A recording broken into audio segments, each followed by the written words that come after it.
எல்லாம் வல்ல சிவபெரும்பொருளின் திருவருளும் குருவருளும் உள்ளின்று உணர்த்த வேண்டி என்னை விட பெரியோர்களை எல்லாம் தாழ்ந்து வணங்கியும் உன்னை தவத்தின் பயனாக சிவஞான செய்திகளை நுணுகி ஆராய்ந்து அறிந்து கொள்ள வேண்டும் என்ற சிவபெருமான் திருவருளால் செலுத்தப்பட்டு என்னையும் தொடர்கின்ற அன்பர்களுக்கு எல்லா சிவமங்கல நலன்களையும் இறைவன் விளைவிக்க வேண்டிய என்று இறைஞ்சியும் இந்த எழில்ஞான பூஜையை சிவஞான வேள்வியை தொடங்குகிறேன்.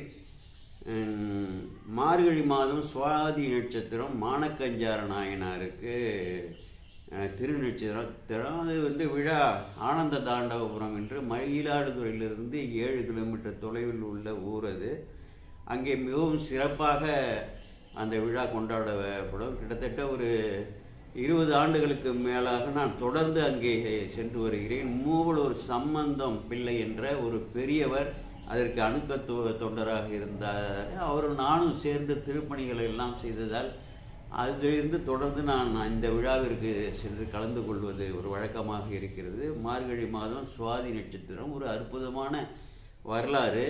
இந்த வரலாற்றினை சென்ற ஆண்டு நான் உரைநடையாக பாடலுக்கு பாடல் திருத்தொண்டர் தொகை, அந்தாதி, திருத்தொண்டர் புராணம் உள்பட பாடலுக்கு பாடல், பதத்துக்கு பதம், தொடருக்கு தொடர், பாடலுக்கு பாடல் பொருள் உரைத்திருக்கிறேன். பொருள் எழுத்து மூலமாக உரைநடையாக வகுத்து முகநூல், கட்புலன், இந்த டெலிகிராம் என்று சொல்லி இந்த ஊடகங்களெல்லாம் பதிவிட்டிருக்கிறேன். இப்பொழுது யூடியூப் வழியாக அதை அப்படியே படித்து பதிவு செய்து விட வேண்டும் என்ற ஒரு எண்ணம் எழுந்தது. ஏனென்றால் இப்பொழுது உரைநடையை படிக்கக்கூடிய அளவுக்கு கூட பலர் வல்லவர்களாக இல்லை என்பது ஒரு வருந்தத்தக்க விஷயம். 2 தலைமுறையினர் தமிழை படித்து அறிய தெரியாத அளவுக்கு கூட தடுமாற்றம் ஏற்படக்கூடிய அளவிற்கு வளர்க்கப்பட்டு விட்டிருக்கிறார்கள். நாம் யாரையும் குறை சொல்லலை, எல்லாம் தவக்குறைவு என்று தான் நாம் எடுத்துக்கொள்ள வேண்டும். அதுதான் பெரிய ஞானம். இப்பொழுது மானக்கஞ்சார நாயனார் வரலாற்றினை நான் இப்பொழுது தொடர்ந்து சொல்கிறேன். மலைமலிந்த தோல்வல்லல் மானக்கஞ்சாரன் எஞ்சாத வாட்டாயான் அடியார்க்கும் அடியன் என்பது சுந்தரமூர்த்தி சாமிகள் வழியாக இறைவன் திருத்தொண்டர் தொகையிலே திரு ஆரூரிலே வெளிப்படுத்திய வாக்கு. அதில் எஞ்சாத வாட்டாயனா வாழ்த்தாய நாயனார் என்று சொல்லி தண்டலை நீநெறி சேர்ந்தவர். இவரையும் இணைத்து இருக்கிறார். மலைமலிந்த தோல்வல்லல் மானக்கஞ்சாரன் என்ற பகுதி நமக்கு உரியது. இதற்கு என்ன பொருள் விளக்கம்? மலைமலிந்த தோல்வல்லல் மானக்கஞ்சாரன்னா மலையின் தன்மையை ஒத்த வலிய தோள்களை உடைய மானக்கஞ்சார நாயனாரின் அடியார்க்கும் நாம் அடியேனாவேன் என்பது பொருள். மலை போன்ற வலிய தோள்களை உடைய அவர் ஒரு அரச சேனாதிபதியாக இருந்திருக்கிறார். அனைத்து கலைகளையும் அவர் கற்றிருந்து அந்த உடல் வளமும் அப்படி உறுதியாக இருந்திருக்க வேண்டும். அதனால் அப்படி சொல்லியிருக்கலாம். இங்கு அவரது தோள்களின் வலிமை மலைக்கு ஆகுபேராய் நின்றது. மலையின் தன்மைகளாவன மலையோட தன்மைகளை எல்லாம் கொஞ்சம் கூர்ந்து கவனிங்கள். உயர்ச்சி, வலிமை, பெருமை, நிலையில் தெரியாமை, வினவாமலே பல்வகை நல் இயற்கை வளங்களை அள்ளி அள்ளி தரும் வல்லன்மை. மலிந்த என்ற சொல்லிற்கு பொருந்துதல் என்று பேரு. மீளவும் சொல்கிறேன்.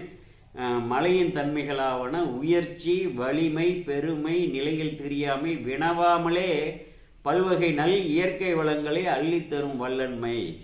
இவைகள்லாம் மலையோட தன்மை. அதான் மலைமலிந்த தோல்வல்லல்னா அதற்கு பொருந்துவதாக பல இயல்புகள், இவருடைய இயல்புகள் இருக்கின்றன. அதனால் அந்த தொடரை சுந்தரமூர்த்தி சாமிகள் வழியாக இறைவாக்காக அமைந்திருக்கிறது என்பதை நாம் கொள்ள வேண்டும். அடுத்தது இதை வகுத்து கொடுத்த திருத்தொண்டர் திருவந்தாதியை நமக்கு இயற்றிய, நமக்கு திருமுறைகளை எல்லாம் கிடைக்க துணை நின்ற, முதன்மை காரணமாக நின்ற திரு நாரையூர் நம்பியாண்டார் நம்பிகள் தனது திருத்தொண்டர் திருவந்தாதியிலே ஒரு பாடல் பாடியிருக்கிறாரு. 13வது பாடல். அதில் கலசமுலை கண்ணி காதல் புதல்வி கமிழ்கின்ற குழலை நல் செய்தவத்தவன் பஞ்சவடிக்கு இவை நல்கு எனலும் அலசும் என கருதாது அவள் கூந்தல் அறிந்து அளித்தான் மலைசை மதில் கஞ்சை மானக்கஞ்சாரன் எனும் வல்லலே என்று ஒரு அற்புதமான ஒரு பாடலை மிகவும் சுருக்கமாக நமக்கு 4 வரிகளிலே கொடுத்திருக்கிறார். திருத்தொண்டர் திருவந்தாதி பாடலின் 13 நம்பியாண்டார் நம்பிகள். விளக்கம், இதற்கு பொருள் விளக்கம். மாவிரத நல்ல சிவதவத்தவர் கலசம் போன்ற தனபாரங்களை உடைய தனது அன்புக்குரிய மகளின் மனம் பொருந்திய கரிய கூந்தலை நோக்கி, இதை நம் பஞ்சவடிக்கு நல்கு எனலுமே மலை போன்ற மதிலால் சூழப்பட்ட கஞ்சாறு திருத்தலத்தில் வாழ் வள்ளலே ஆய மானக்கஞ்சார நாயனார் இது தகாது என எண்ணாது உடனே அவளது கூந்தலை அடியோடு அறிந்து அவரிடம் அளித்தார் என்று இதற்கு அற்புதமாக பொருள் வகித்திருக்கிறார். இந்த ஒப்பிலா வல்லன்மையுடைய நாயனாரின் வரலாற்றினை நம் சேக்கிழார் பெருமான் விரித்து உரைத்தவாறு காண்போம். வானின்றும் ஆர்த்து வந்து எழுந்த கங்கை நதியினை தன் சடாமுடியில் தடுத்து வைத்த சிவபெருமானார் விரும்பும்போர். நான் பாடலுக்கு பாடல் உள்ள பொருள் விளக்கத்தை தொடர்ந்து விடாமல் பதத்துக்கு பதம் வரிக்கு வரி பாடலுக்கு பாடல் தொகுத்து வைத்திருப்பதை உங்கள் முன் படிக்கிறேன். வானின்றும் ஆர்த்து வந்து எழுந்த கங்கை நதியினை தன் சடாமுடியில் தடுத்து வைத்த சிவபெருமானார் விரும்புவோர். வேதாகம புராண இலக்கண நூல்களை நுணுகி கற்று ஆய்ந்து உணர்ந்த பெரியோர்களால் போற்றி பாடப்படும் பெருமைகளுக்கு உரியது. மரக்கொம்புகளில் தேன் வழியவும் கொழுங்கனிகளின் சாறு ஒழுகவும் வயற்கரும்பின் சாறு ஆறு போல் ஓடவும் அங்கே ஒருங்கே கலந்து மணங்கமழ் சாரூர் கஞ்சாரூர் என்று இதற்கு எப்படி பெயர் வந்ததற்கு அப்படி சொல்கிறார். நீல நிற கண்களை உடைய வேளாண் பணி செய் பெண்கள் களைகளை எடுக்க அதில் தப்பி ஒதுங்கிய நீர் உள்ளே புகுதலால் செழித்து நின்ற தண்ணீர் பூவாகிய செங்கழி நீர் கண் சிவக்க தோன்றுதலும் அதனை கண்டு பெரிய நெற்கதிர்கள் சாய்ந்து தலை வணங்கும். இயற்கை வளம், அதாவது சக்தி, சிவசக்தியோட வளம். சிவ ஆலய வழிபாடுகள் எங்கே சிறப்பாக இருக்கின்றனோ அங்கே இயற்கை வளம் பஞ்சபூதங்கள்லாம் முறையாக அங்கே செயல்பாடுகள் இருப்பதால் அந்த வளங்கள் அப்படியே சக்தி முழுமையாக வெளிப்பட்டு நமக்கு அருள்வாள். அதனை கண்டு பெரிய நெற்கதிர்கள் சாய்ந்து அந்த செங்கல் நீர்களை பார்த்து தலை வணங்குவது போல் நெற்கதிரோட எடை எப்படி? மண்ணும் நீரும் என இருவகை வளங்களும் உடைய நலம் விளைவிப்பதில் சிறந்த வயல்கள் அங்கு நிறைந்துள்ளன. கூட்டமாக அங்கு உழவு பணிகளை இயற்றும் பெண்களின் கூந்தல்கள் கரிய நிறமுடைய மேகங்களைப் போல்வன. அவர்களது மெல்லிடைகளின் அசைவாவது தோட்டப்பகுதிகளில் வாழ் இனிய மயில்களின் சாயலை உடையன. முயற்கரையை காட்டும் முழுமதி போல் அல்லாது, முயல்ல கரை இருக்கும், முயல் முகத்துல இவருக்கு மதி முகத்துல முயற்கரை இருக்கும், அதை போல அல்லாது அதனை தோற்கும்படியாக உள்ள அழகிய அவர்களது முகங்களில் உள்ள கண்கள் பிறழும் கயல் மீன்களை ஒப்பதாவன. அங்குள்ள நீர்நிலை தடங்கள் பல நெற்கதிர்களை காட்டும் அகன்ற பண்ணை நிலங்கள் நிறைவாக உள்ளன. நெற்கதிர்களை காட்டக்கூடிய அகன்ற பண்ணை நிலங்கள் நிறைவாக உள்ளன. சேற்றினை உடைய அழகிய குளிர்ந்த மருதம் சார் வயல்களில் ஓங்கி வளர்ந்த கொழு நெற்கதிர்கள் வேறாக அருகாமையில் உள்ள பசிய பாக்கு மரங்களின் கழுத்து வரை வளர்ந்து. நெற்கதிர்கள் பாக்கு மரம், அதாவது கவிஞனோட கற்பனைக்கு எல்லையே கிடையாது, ஒரு ஆசைப்பட்டு அப்படிலாம் செய்யுது. அந்த பாக்கு மரங்களின் கழுத்து வரை வளர்ந்து அவற்றின் திண்ணிய குலைகளை வளைக்கும். வண்டுகள் அலையும் சோலைகளில் வாழ் உழவர்கள் குலைகளை அறியும் வளைந்த வாளை ஒப்ப ஓரொரு இடங்களில் காட்சியளிப்பன அவை. சூழ மணிகள் பற்பல பதித்த மதில்களும் மாட மாளிகைகளும் அவ்வூரில் உள்ளன. அந்த வளம் சிவ வழிபாட்டோட வெளிப்பாடான வளம். பக்கங்களிலே துகிலான கொடிகளும் கொடி போன்ற பெண்களும் கலை விளக்கம் செய்யும் அரங்கங்கள் உள்ளன. வீதிகளிலே தோரணங்களும் நிறை கும்பங்களுமாக உள்ளதால் வீதிகளினூடே செல்வோரின் புலன்களை பூங்கனைகளும் மயங்கச் செய்வனவாய் இருந்தன. நீதி நூல்களில் கண்ட அறத்தில் தலை நின்று அந்நெறிமுறைகளின் வழி வந்தோர் வயல் சார்ந்த உழவுத் தொழில் வினைகளை செய்து வளம் பெருக்கும் பெருமைமிக்க அவ்வூர் குடிமக்கள் நெருங்கி வாழ் ஊர். மயில் சாயலணைய பெண்கள் அணிமணிகள் புனைந்து நடம்புரிய முழவங்கள் ஒலிக்கின்ற விழாவரா சிறப்புடையவாக விளங்கும் வீதிகளை உடையது அந்த கஞ்சாரூர். அந்த பெருமைமிக்க குலத்தின் தலைவராய் அரச சேனாதிபதியாக போற்றத்தக்க குடிமரபில் அந்த மரபு பெருமை பெற்று விளங்கும்படியாக வந்து திரு அவதாரம் செய்தார். மெய்ப்பொருள் சிவம் மட்டுமே என்று அறிந்து உணர்ந்தாராகிய மேன்மைமிக்க வேளாண்குடியின் அருட்செல்வ வைப்பு போல்வாராக. வேளாண்குடியின் அருட்செல்வம் அருட்செல்வ வைப்பு நிதி போல்வாராகிய மேன்மையுடைய மானக்கஞ்சாரனார். பணிவுடைய வடிவுடையார். பாம்புடன் குளிர்ந்த மதியையும் அணியாக உடைய சடைமுடியாராகிய சிவத்துக்கு மட்டுமே அடிமையாகும் பக்குவம் பெற்ற குறைவில்லாத நிறையுடைய பெரும் பேர் உடையவர். தாம் வழிபடும் சிவத்தின் கழல்களையே பற்றிய ஓரிரை கோட்பாட்டில் தலை நிற்கும் துணிவுடைய தொண்டர்களுக்கே தம்மை அடிமையாக பாவித்து, ஓரிரை கோட்பாட்டில் தலை நிற்கக்கூடிய துணிவுடைய தொண்டருக்கு அந்த பேர் கிடைப்பது எல்லாருக்கும் கிடைக்காது. வருத்தப்படாதீர்கள், பலர் வருத்தப்படாதீர்கள். அந்த ஓரிரை கோட்பாட்டில் தலை நிற்கும் வரை நீங்கள் உங்களுக்கு என்ன விதித்து சிவபெருமானால் அனுப்பப்பட்டிருக்கிறதோ அந்த இன்ப துன்பங்களை அனுபவித்தே தீரணும். என்றைக்கு நீங்கள் தெல்ல தெளிவாக சிவமே இறை என்று வேதத்தில் நடுவிலே கரு போல் வைத்து சொல்லப்பட்டதோ அதை உணர்கிறீர்களோ அன்றைக்கு உங்கள் ஜாதகத்தை தூக்கி எடுத்து வைத்து விடலாம். அப்புறம் நலமே விளையும். இது ஒரு ஞானம். அப்படி என்ன செய்கிறாரு?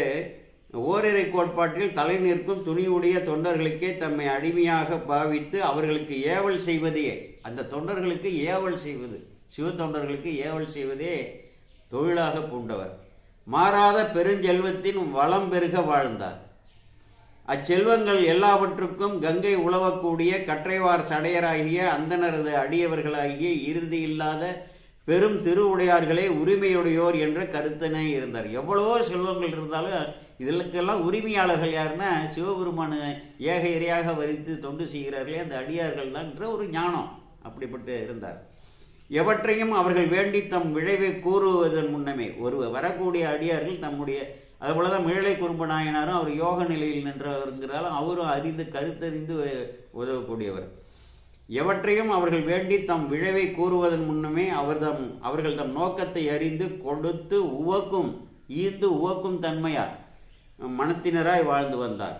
விரிகடல் சூழ் மண்ணுலகில் இத்தன்மையராகிய விளங்கிய அப்பெரியவருக்கு முன்னதாக பிள்ளை பேறு இல்லை. அதனால் திருமால் அறியாத மலர்கழல்களை அறியாமை என்பதே அறியாத திருவுடையாராக அவர். நன்றாக புரிந்து கொள்ள வேண்டும். மாலறியா மலர்கழல்கள் அறியாமை அறியாதார், அது தொடரு. அதனால் திருமால் அறியாத மலர்கழல்களை அறியாமை என்பதே அறியாத திருவுடையவராகிய அவர் ஒரு குழந்தையை பெரும் பொருட்டு விழைந்து அம்பலத்தில் ஆடுவார் கழல்களையே அருள்மேவும் மனத்தால் போற்றி வாழ்த்தி வந்தார். அங்கே ஜாதகத்துக்கு போய் அந்த கிரகம் அது இது இந்த சிறுதெய்வ வழிபாடு அதெல்லாம் இல்லை. ஏன்னா அவர்களால் முடியாதுங்கிற ஞானம் உடையவர்ல. ஏன்னா இறைவனை தவிர வேறு யாருமே இல்லைங்க முடியுது. அப்புறம் யார்கிட்ட போய் விளையிறது? ஆமாம். குழையசையும் அழகிய வடிவ காதினரான கூத்த பெருமானது திருவருள் கூடிற்று. குழையசையும் அழகிய வடிவ காதினரான கூத்த பெருமானது திருவருள் கூடிற்று. மழை பெய்வதற்கு உதவக்கூடிய பெருங்கற்பினராகிய அவர் மனைவியாரிடத்தே மழைக்கு உதவும் கற்பு என்று சொல்லியிருப்பார். இதெல்லாம் சிந்தித்து பார்க்க வேண்டும். செய்வினை பயன்கள் விளைந்து தொடரும் இப்பிறவியாகிய கொடுஞ்சூழலில் இருந்து தப்பி பிழைத்து இறைகழல் கூட செய்வதாகிய நற்பேறு தனக்கு விளைவித்து உதவும் பேருடைய பெண் கொடியை பெற்றெடுத்தார். பிழைக்கும் நெறி தமக்கு உதவ பெண்கொடியை பெற்றெடுத்தார் என்று தொடரு. இந்த பிறவி கொடுஞ்சூழலிருந்து விடுவிக்கக்கூடிய ஒரு கொடையாக இறைவனால் அந்த பெண்கொடி கிடைக்கிற அந்த பெண்கொடியை பெற்றெடுத்தார்.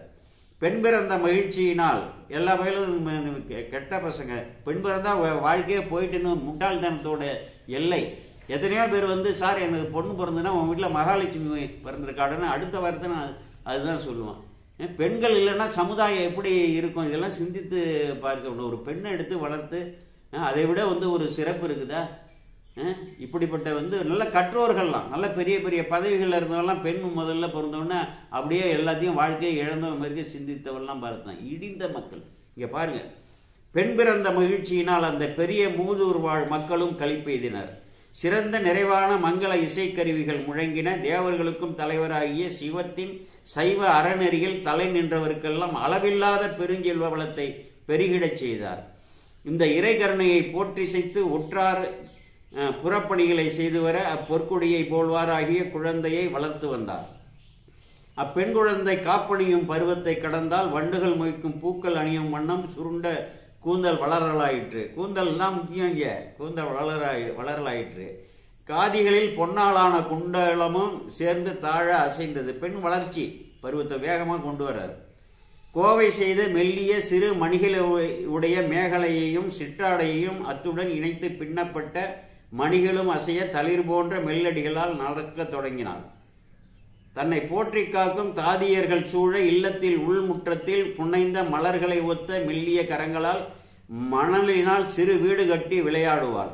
பாதச்சிலம்புகளில் பரல்மணிகள் அசைந்து ஓசை எழும்பும்படி கழலாடுதல் முதலிய விளையாட்டுக்களை பயின்று வளர்ந்து தனங்கள் அரும்பு போல் முகிழ்க்கும் பேதை பருவத்தை அடைந்தாள்.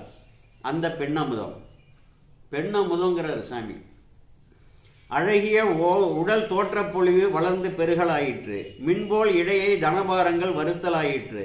அழகிய புன்முறுவல் புறம் அகலாத முகிழ்த்த முத்துக்களை கோவை செய்தால் போல் அழகிய அரும்பு போன்ற பற்களால் சிறு நகை செய்தலும் மெல்லிய கொடி போன்ற இடையும் குளிர்ந்த வளர் சுருள் கூந்தலனையும் அழகிய தளிர் போன்ற கைகளையும் உடைய குற்றமில்லா அப்பெண்ணுக்கு மனப்பருவம் வந்து எய்தலாயிற்று. திருமகளுக்கு மேல் விளங்கும் செம்மணி தீபம் போன்ற ஒரு மகளாகிய திருமகளுக்கு மேல் விளங்கும் செம்மணி தீபம் போன்ற ஒரு மகளாகிய அப்பெண் விளங்கினார். மண்ணுலகில் ஓங்கிய குளமரபினராய் கருமிடற்று மன்றுள் ஆடும் ஐயவனாருக்கு, அங்கே மன்றுள் ஆடக்கூடிய நமது கரிய மிடற்றையுடைய பெருமானுக்கு அன்பராகிய வீர கடலணிந்த ஏயர்குல பெருமகனாருக்கு, ஏயர்குல கலிக்காம நாயனார் அந்த குடும்பத்திலிருந்து பெருமகனாருக்கு மானக்கஞ்சாரர் மகளை மனம் பேசுவதற்காக முதிய பெரியோர்கள் வந்தடைந்தனர். அந்த காலத்தில் முதியோர்கள் தான் அனுபவம் பெற்ற வாழ்ந்து அனுபவம் பெற்ற கற்றறிந்த திறனுடைய முதியோர்கள் தான் பெண் பேச அனுப்புவது வழக்கம். மனம் பேச வந்த முதிய அறிவிற் சிறந்த அப்பெரியோர்களை முந்தையோர்களின் வழிமரபுகளின்படி வரவேற்ற மானக்கஞ்சாரர் அவர்கள் விரும்பி மொழிந்த மனம் கொள்வது தொடர்பாக மொழிந்தவற்றை கேட்டார். ஏயர்கோன் கலிக்காமனாரோட அந்த குடும்ப பெருமை, அவர்களும் அரச சேனாதிபதி குலத்தவர், இவரும் அரச சேனாதிபதி. அவர்களிடம் எந்த மது மரபினுக்கு தகும் பரிசால் ஏயும் பொருந்தும், என்னோட மரபுக்கு என்னுடைய வீட்டோட என்னோட தன்மை மற்ற ஏழைய எல்லாம் இருக்கு இல்லையா, ஆச்சாரங்கள் எல்லாவற்றுக்கும் ஏயர்குணார் அந்த வகைராவில் பெண் கொடுப்பதற்கு தகும் அப்படின்று என சிந்தை மகிழ்வுற உரைத்து மனத்துக்கு ஒப்புதல் அளித்து அவர்களை வழி அனுப்பி வைத்தார். அவர்கள் சென்று மானக்கஞ்சாரர் மனத்துக்கு இசைந்து முழுந்தபடி செப்ப குன்றுபோல் புயங்களை உடையவராகிய ஏயர் கோனாரும் மிக விரும்பினார். அவ்வாறு உறுதியாக நின்ற நிலையால் இரு திறத்தவருக்கும் பொருந்துவதாக கல்யாணம் செய்வதற்கு உரிய மங்கள மணநாளை சோதிட முதலிய நூல்களில் வல்லோர் வகுத்துரைக்க அதனை ஒப்புக்கொண்டனர். சிவதவ செல்வியை பெற்ற வள்ளலாராகிய மானக்கஞ்சாரர் மணவினைக்குரிய மங்களச் செயல்களை விரும்பி தம் குலத்தவர்களாகிய நீடிய சுற்றத்தார்களோடு அவர்களும் பெருமகிழ்ச்சி எய்துமாறு செயல்களை தொடங்கினார். மங்கள வினையர் பொற்களங்களில் பொங்கிய வெண்முளை சாத்தி மனமிகுந்த சோலைகளை உடைய தொன்மையான நகரத்தினை திருமண கோலம் தக்கவாறு பொருந்தும்படி வல்ல வகையெல்லாம் ஊரையே அலங்கரித்தார். மானக்கஞ்சார நாயனார் தன் மகளை தனக்கு மனம் முடித்து கொடுக்க பெண்ணை கைப்பிடிக்க வருகின்ற எஞ்சாத புகழ் பெருமைகளை உடைய ஏயர்குல பெருமகனரான மணமகனும் தன்னுடைய பெருமைமிக்க சுற்றத்தார் எல்லோரும் நெருங்கிச் சூழ இனிய மங்கள இசை ஒலிக்க மேகங்கள் திரள் பூஞ்சோலைகள் சூழ் கஞ்சாறு நகரின் அருகில் எல்லையில் வந்து அங்கே அணைகிறார். இப்போதான் ஒரு பெரிய திருப்புமுனை வரப்போகிறது. வள்ளலாராகிய மணமகனார் ஏயர்கோன் மனம் நிகழப்போகும் கஞ்சாரூரரை வந்து அணையாமுன், அவர் வந்து சேருவதற்கு முன் தெளியலை கங்கை நீரால் விளைந்த நிறை கடலால் சூழப்பட்ட இந்த உலகம் உய்வதற்காக மானக்கஞ்சாரனாரின் உள்ளத்தில் நிறை நிலைத்த பொருளாக இருக்கக்கூடிய யார் இருக்கா? சிவபெருமான். தேவர்களுக்கும் ஏக தலைவராகிய சிவபெருமானால் மலர் கண்களை உடைய ஒளிமிகு இழையணிந்த, இழை என்றால் அணிகலன்கள் ஈன்றவருடைய திருமுனைக்கு, அந்த மகளை ஈன்றவருடைய திருமுனைக்கு மாவிரத சைவ திருக்கோலத்தில் வந்து சேர்ந்தார். பெருமான் என்ன பண்றாரு? மாவிரதர் என்று அகப்புற சமயம் என்று சொல்லுவார்கள். அந்த திருக்கோலம், அந்த திருக்கோலத்தை விவரிக்க போகிறார்கள். அதை அப்படியே உள்வாங்க வேண்டும். எப்படி ருத்ராபதிவம் என்று அங்கே சிறு தொன்று இல்லத்திற்கு வரும்பொழுது அவருடைய கோலங்களை 11 பாடல்களை விவரித்திருப்பார். இங்கே இந்த மாவிரதர் திருக்கோலத்தை இவர் பூண்டு வருகிறார். அகப்புற சமயமாக இருந்தால் கூட திருநீறு பூசினார்னா நம்ம அடிமை என்ற ஒரு கோட்பாடு இருந்திருக்கிறது. அவர் பிற மொழி பேசக்கூடியவரா, பிற இதிலிருந்து நம்ம சைவ இந்த சுத்தராஜ்யத்திலிருந்து கொஞ்சம் கருத்து வேறுபாடுகள்லாம் உடையவராட்டு சிவத்தை இறைவனை வந்து ஒப்பிருந்தால் அதே போதும், அதே தகுதி, அந்த சிவக்கோலமே தகுதி என்று அப்படித்தான் இருந்திருக்கிறார்கள். இப்பொழுது மாவிரத சைவ திருக்கோலத்தில் வந்து சேர்ந்தார். யார் வராரு? நமது கூத்தபிரான் வராரு. அவருடைய அந்த திருவடிவத்தை அப்படியே மனதில் உள்வாங்க. இது கேட்பதே புண்ணியம், உள்ளத்தில் சிந்திப்பதே வந்து புண்ணியம். திருநெற்றி நிறை திருநீர், திருநெற்றி நிறை திருநீர் அணிந்து கொள்ள வேண்டும். மழித்த தலையில் நீங்காது விழித்த சிகையின் உச்சியில் கோத்தணிந்த எலும்பு துண்டுகளில் இழைத்த மணி, எலும்பு துண்டுகளால் இழைத்த மணி. பண்டை நாளில் திருமாலின் கங்காளம் என்னும் எலும்புக்கூட்டை காத்த நாளிலே அந்த எலும்பிலிருந்து கிடைந்த வெண்முத்துக்கள் போன்ற காதில் தொங்கி அசையும் குண்டலங்கள் எல்லாமே எலும்பால் செய்யப்பட்ட எலும்புகளால். அந்த எலும்பிலான ஒளிமணிகளை கோத்த மார்பில் தொங்கும் தாழ் வட மாலை. படத்தை உடைய நாகத்துக்கு மாறாக தோளில் போடுகின்ற யோகப்பட்டையாகிய மேலாடை துண்டு. நாகத்துக்கு பதிலாக மறைத்து வரார் இல்லையா, யோகப்பட்டையாகிய மேலாடை துண்டு. மை போன்ற கரிய நீண்ட கேசத்தால் வடமாக பின்னப்பட்ட பஞ்சவடி என்னும் பூணூல். பஞ்சவடி என்ற பூணூல் மாவிரத கோலமுடையவர்கள் பெண்ணுங்களோட அதை நீண்ட தலைமயிரால் செய்ய அதை வந்து முறுக்கி கோக்கப்பட்டிருக்கும், அதை அணிந்திருப்பார்கள். இதுதான் முக்கியம். இதில் இன்னொரு தடவை சொல்கிறேன். மை போன்ற கரிய நீண்ட கேசத்தால் வடமாக பின்னப்பட்ட பஞ்சவடி என்னும் பூணூல். செம்மையான மனத்தை உடைய அன்பர்களது அகத்தை மாற்றி பிறவியை நீக்கவல்ல திருநீரு உள்ள போய். திருநீற்று போக்கனா அடியார்களாகிய நாம் எப்பொழுதும் வைத்து இருக்க வேண்டும். இது பலர் வைத்து இருப்பதில்லை. இதெல்லாம் இறைவனே அது இதுக்காக தான் செயல்பாட்டு ஞானத்தை வந்து போதிப்பது. முழு நீர் அணிந்து இது திருநீரையும் எடுத்துகிட்டு வர்றாருன்னா அது செயல்பாட்டு ஞானத்தை போதித்தல் என்பதை நான் வந்து புரிந்து கொள்ள வேண்டும். இறைவனே இறங்கி வந்து இப்படிலாம் ஒரு இறைவன் இருப்பாரா? ஒரு கோவணத்தின் மீது மேலே அசையுமாறு கட்டிய திருவுடை. இந்த பெருநிலத்தின் மீது தோய்ந்த பெருமைகளை அலைந்து அறியா இயலா திருவடி. அந்த ஊரில் பாருங்கள், அவருடைய திருவடி தோய்ந்திருக்கு இந்த ஆனந்த தாண்டவபுரம். அந்த திருவடியில் பஞ்சமுத்திரை, 5 வகையான முத்திரைகள். திருநீற்றுப்பொடி தழலை மூடுவது போல திருமேனி தண்ணில் பரவலாக முழு நீரணிந்த திருக்குளத்தவரை. வெந்நீர் சன்னித்த மேனியனா வரார். நீல கொடிகள் கட்டப்பட்ட வீதியினூடே வந்து தம்முடைய குளிர்ந்த தாமரை திருவடியை தன் மனத்தில் வைத்த அன்பர் மானக்கஞ்சாரரின் திருமணனையில் பதித்து புகுந்தார். இவருடைய திருவடியா அவர் பதிச்சிருக்காரு, அவருடைய திருவடியா அவர் இல்லத்தில் பதிக்கிறார். வந்து அணைந்த மாவிரத முனிவரை கண்டு எழுந்து எதிர் சென்று, உடனே மகிழ்ச்சி, எதிர் சென்று சிந்தை கலிகூர்ந்து மகிழ்ந்து சிறந்த பெருந்தொண்டராகிய மானக்கஞ்சாரனார் சொல்றாரு. எந்தை பிரான் புரிதவத்தோர் இவ்விடத்தை எழுந்தருள உய்ந்தொழிந்தேன் அடியேன். எந்தை பிரான் புரிதவத்தோர், புரிதவத்தன செய்தவத்தவர், இவ்விடத்தை என்னுடைய இல்லத்திற்கு எழுந்தருள உய்ந்து ஒழிந்தேன் அடியேன் என ஒழிந்து உருகிய அன்போடு அவர் தாழ் பணிந்தார். நல் தவறாம் பெருமானார், நற்றவர் நல் தவறாம் பெருமானார் நலமிகும் அன்பரை நோக்கி என்ன சொல்றாரு? உற்ற செயல் மங்களம் இங்கு ஒழுகுவது என வினவினார். இங்கே ஒரு மங்கள வினைகள்லாம் நடப்பது போல் இருக்கிறது, என்ன நிகழ்கின்றது என்று அறியார் போல் வினவுறாரு பெருமான் மானக்கஞ்சாரர்கிட்ட. இவர் மானக்கஞ்சாரர் சொல்றார், அடியேன் பெற்றதொரு பெண்கொடிதன் வதுவைனா திருமணம் என்றார் நாயனார். அதனை கேட்ட பெருந்தவராகிய இறைவனார் அவர் சொல்றார், மற்றொருவருக்கு சோபனம் ஆகுவது, மங்களம் ஆகுவதுன்னா மங்களம் ஆக போகிறது, கையில ஏக போகிறார் என வாழ்த்தி அருளினார். மற்ற உமக்கு என்று சொல்கிறார், உங்களுக்கு என்று சொல்லலை, உமக்கு என்று தான் கவனிக்கணும். அதெல்லாம் நேரடியாக வகுப்புல தான் கேட்க முடியும். ஞான செய்தவர் அடிபணிந்த நாயனார் அவர் இல்லத்துள் சென்று மணக்கோலம் புனைந்திருந்த தேன்பிளிற்றும் மலரை கூந்தலில் சூடிய தன் திருமகளை அழைத்து கொண்டு வந்து தன் கண்டத்தை மறைத்து வந்த மாவிரத திருக்கோல முனிவரை பணியும்படி செய்தார். அந்த திருமண கோலத்தோடு இருக்கக்கூடிய பெண்ணை அழைத்து வந்து இது மரபு தானே.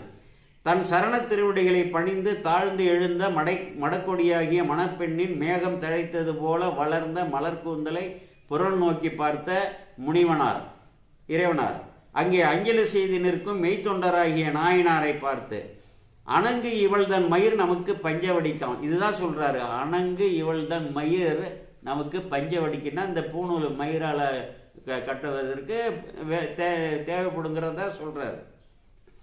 மயிரை வடமாக திரித்து தான் அடியும் பஞ்சவடிக்காகும் என்றார். தம்மை போற்றி பரவுவோருக்கு தம் திருவடிகளை புகலிடமாக கொடுக்கும் இறைவனார். யார் போற்றி பரவுகிறாலோ உடனே திருவடியை கொடுத்துடுவார் நம்ம இறைவன். ஆமாம், இறைவனார் அவ்வாறு அருள் செய்ததை கேட்ட அளவிலேயே தனது வாளை அவர் சொல்லி முடிக்கலைங்க, அதுதான் பெரியது. தனது வாளை உருவி பொருள் செய்தாம் என பெற்றேன். இப்படிப்பட்ட எனக்கு ஒரு பெருமை, ஒரு அடியவர் இப்படிப்பட்ட ஒரு பொருளை கேட்குறாரு. நான் இந்த வாழ்ந்ததோட அர்த்தமே இப்பொழுது நிறைவேறிவிட்டது என்று அப்படி சொல்கிறார். பொருள் செய்தாம் என பெற்றேன், பொருட்படுத்தி இந்த பஞ்சவடிக்காம் என பெற்றேன் என அருளை மனத்திற்கொண்டு பூங்கொடியாராகிய தனது மகளாரின் இருள் போன்ற கருங்கூந்தலை அடியோடு அறிந்து எதிர் நின்ற மருள் செய்த பிறப்பனை அறுப்பாராகிய மருள் செய்யக்கூடிய பிறப்பனை அறுப்பாராகிய இறைவனார் மலர்கரத்தினில் நீட்டினார். மாதவம் செய் மானக்கஞ்சாரனார். வாங்குவார் போல் நின்ற மறைகளின் பொருளாகிய இறைவனார் மறைந்தார். அருளும் பாங்கிலே மலைமகளுடன் பழைய விடை மீது ஏறி ஓங்கிய வானத்தின் மீது வந்தார். ஒளி பொருந்திய வானமும் மண்ணுலகும் நிறையுமாறு அழகிய கற்பக பூமாறி பொழிந்தது. அதனை கண்ட மீளா அடிமிசை நாயனார் தொழுது அவர் எதிரே விழுந்தார். விழுந்து எழுந்து மெய்மறந்த மெய்யன்பர் தமக்கு மதிக்கொழுந்து அலையுமாறு விழும் கங்கை குதித்த சடை கொடியினார். அந்த கங்கை அங்கே அலையிறதால மதிக்கொழுந்து ஆடுதான். சடை கூத்தனார் என்ன சொல்றாரு? எழும்பறிவு நம்பக்கள் உனக்கு இருந்த பரிசு இந்த செழும் புவனங்களில் ஏறச் செய்தோம். இந்த உலகோரெல்லாம் அறியுமாறு நீ என்னிடம் எந்த அளவுக்கு உறுதியான அன்பை வைத்திருக்கிறார் என்பதை இந்த உலகோரெல்லாம் அறிய. அப்பொழுது வாழ்ந்தவர்கள் எத்தனையோ ஆண்டுகள் ஆகிவிட்டன. இப்பொழுது வாழக்கூடியவர்கள், இந்த உலகம் உள்ளளவும் வாழக்கூடியவர்கள் எல்லோரும் அறியுமாறு அதை அப்படி செய்தோம் என்று சொல்றாரு. எழும்பறிவு நம்பக்கள் எம்பக்கம் உனக்கு இருந்த பரிசு, உன்னுடைய உறுதி அன்பு இந்த செழும்புவனங்களில் ஏறச் செய்தோம். உனக்கு எம்மிடத்து எழுகின்ற அன்பின் தன்மையை, அதற்கு பொருள் இந்த செடிந்த உலகங்களில் வாழ் உயர் உயிர்களின் உள்ளத்தில் ஏறும்படி செய்தோம் என்று அருள் செய்தார். மருங்கை பெருங்கணநாதர்கள் போற்றி சித்தார்கள், வானவர்கள் நிறைந்து நின்று தொழுதனர். விடை மீது எழுந்தருளி நின்ற இறைவனார் முன் நின்றவராகிய நாயனார், இறைவனார் முன் நின்ற நாயனார் ஒருங்கிய நெஞ்சோடு கரங்கள் உச்சியின் மேல் குவித்த நிலையில் திருக்கையிலில் நேர் நின்று இறைவனார் பெருங்கருணை திறம் போற்றும் பெரும் பெற்றினை பெற்றார். மேலே போயிட்டார். அவ்வாறு திருத்தொன்றனார் தமக்கருளி சூழ்ந்து எமியோர் துதி செய்ய இண்டை மாலை அணிந்த நீல் சடையாராகிய இறைவனார் எழுந்தருளி போயினார். இவரையும் கொண்டுட்டு போயிட்டார். இந்நிகழ்வை தொடர்ந்து வண்டுகள் மொய்க்கின்ற மலர் சூழிய நீள் கருங்கூந்தலை உடைய தந்தைக்கு பிழைக்கும் நெறியைன்னா இந்த பிறவி என்னும் கொடுஞ்சூழலிலிருந்து பிழைக்கும் நெறியை, அதை பிழைக்கும் நெறி தமக்கு உதவ பெண்கொடியை பெற்றெடுத்தார்னு சொல்றார்ல. தந்தைக்கு பிழைக்கும் நெறிய உதவிய பெண்கொடியை கைப்பிடிக்க மணக்கோலத்தை கண்டவர்கள் களிப்பெய்தும்படியாக கலிக்காமனார் அவ்விடத்தை சேர்ந்த நிகழ்வு முடியுது. அவர் சேர்றாரு உள்ள அணைந்த ஏயர்குல மன்னவனார் மற்ற அந்த சிந்தை நினைவு அறிய செயல் நிகழ்ந்ததை தக்கார்பால் கேட்டறிந்தார். இப்படிப்பட்ட செயலா அறிந்து சிந்தையில் மகிழ்வுற்றார். புனிதராகிய இறையர்களை போற்றினார். தாம் அந்த பெருதற்கரிய பெரும்பெற்றினை அதிசய நிகழ்வின் போது உடனிருக்கும் அருள் வாய்க்கவில்லையே என மனம் தளர்ந்தார். மேலும் அருள் வாக்கின் திறமெல்லாம் கேட்டறிந்தார். மனம் தளரும் இடர் நீங்கி வானவர் நாயகரான இறையருளால் புனைந்த மலர் குழலை மீண்டும் பெற்ற பூங்குடியை, அந்த அம்மாவுக்கு தானா இயற்கையாக வந்த கூந்தலோட இறைவன் கொடுத்த கூந்தல் சேருது. ஆமாம், புனைந்த மலர்குழலை இறையருளால் புனைந்த மலர்குழலை மீண்டும் பெற்ற பூங்கொடியை மனம் புணர்ந்தார். அங்கு வேண்டிய அளவு செல்வங்களை மழை போல் எல்லோருக்கும் பொழிந்தார். இதில் என்னன்னா, பெண்ணை பெற்ற தகப்பனார் செய்ய வேண்டியதான் அந்த பணம் எல்லாருக்கும் கொடுக்கறது. அது இவர் செய்கிறார். பெரும் கல்யாண மகிழ்ச்சி உலகெல்லாம் ஓங்கி சிறந்து செய்து தன்னுடைய மதில் சூழ்ந்த தொல்நகருக்கு சென்றடைந்தார். ஏர்கொன் கலிக்காமனார் தன்னுடைய மனைவியை திருமணம் செய்து கொண்டு அழைத்து கொண்டு அங்கே போயிடுறார். ஒரு மகள் கூந்தல் தன்னை அவளது திருமண நாளன்று, ஒரு மகள் கூந்தல் தன்னை என்றைக்கு அவளுடைய திருமண நாளன்று ஒருவருக்கு ஒப்பற்ற ஒருவருக்கு அந்த பெருமானுக்கு அவர் பெருமான் என்று தெரியாது, இவருக்கு ஒரு அடியார் என்று தான் இருக்கிறார். பெருமைக்கு உரியவர், தம் பெருமைகளை போற்றுவது என்ன அளவில் இயலக்கூடியமா? சேக்கிழாரே தளர்ந்துடுறார். இப்படிப்பட்ட ஒரு செயலை அவனால் செய்ய முடியுமா? அதனால தான் அவதரித்தார் என்ற 7 நாயன்மார்கள் சுட்டப்பட்டதில் இவர் ஒருவர். கூடியதாமோ என வியந்து இந்த புண்ணிய திருத்தொண்டனார் வரலாற்றினை சேக்கிழார் பெருமான் நிறைவு செய்கிறார். மாணிக்கஞான நாயனார் பெருமான் திருவடிகள் போற்றி போற்றி, நம்பியாரூரர் திருவடிகள் போற்றி போற்றி, நம்பியாண்டார் நம்பிகள் திருவடிகள் போற்றி போற்றி, சேக்கிழார் பெருமான் திருவடிகள் போற்றி போற்றி என்று சொல்லி இந்த அற்புதமான வரலாற்றை இத்துடன் நிறைவு செய்கிறேன்.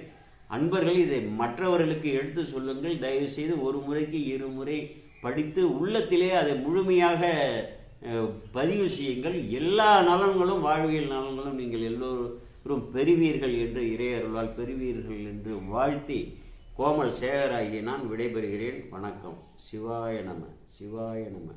திருச்சிற்றம்பலம்.